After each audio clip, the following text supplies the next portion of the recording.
This is Retro Sports Radio. Visit RetroSeasons.com for more sports history. It's not often when baseball fans can point to a pitcher and say he hurled 2 no-hitters in a week. It's especially rare when a fan can say that it almost happened to the same teams a second time. I remember in 1938 when Cincinnati's great left-hander Johnny Vandermeer pitched a no-hitter against the Boston Braves. And I also remember Johnny coming right back and doing the same thing against the old Brooklyn Dodgers. Well, 9 years later, Cincinnati had a big fellow by the name of Ewell Blackwell. He could really fire that ball. Batters compared Blackie to a man falling out of a tree when he came in with his sidearm pitch. In June 1947, just 9 years after Vandermeer's double no-hit feat, Blackwell found himself in the same spot. He had just no-hit Boston, and Cincinnati's next rival would be the Dodgers. Blackwell didn't disappoint the loyal Red fans this day. Inning after inning, he mowed down the Dodgers. The first inning, the second, the third, the fourth. Blackie was pitching another no-hitter.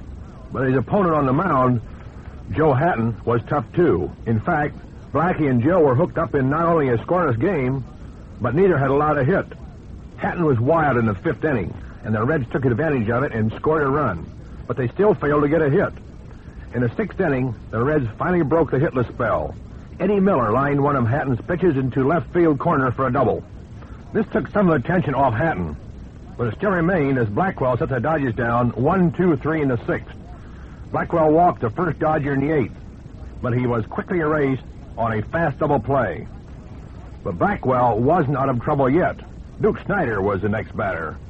Blackie received more support from the fans as he reared back to pitch to Snyder. Strike one, then strike two. The park erupted with a roar as Snyder went down swinging. Eddie Miller drove in 3 more Cincinnati runs in the ninth, so Blackwell had a comfortable lead as he went into the ninth inning. Only 3 outs to go, and Blackie would join another Cincinnati hurler as the only pitcher ever to hurl back-to-back no-hitters. We'll find out what happened in the ninth inning at Crosley Field in 60 seconds.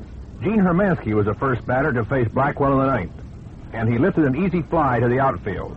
Only 2 more outs to go. The next batter was Eddie Stanky, always dangerous at plate. He slammed the first pitch back to the mound, through Blackwell's legs, over second base, and into center field, the first Brooklyn hit. Before the inning was over, Jackie Robinson had also signaled, but the damage had already been done. Blackie retired to side, and Cincinnati won the ballgame. But for a couple of pitches, Blackwell would have had a second straight no-hitter.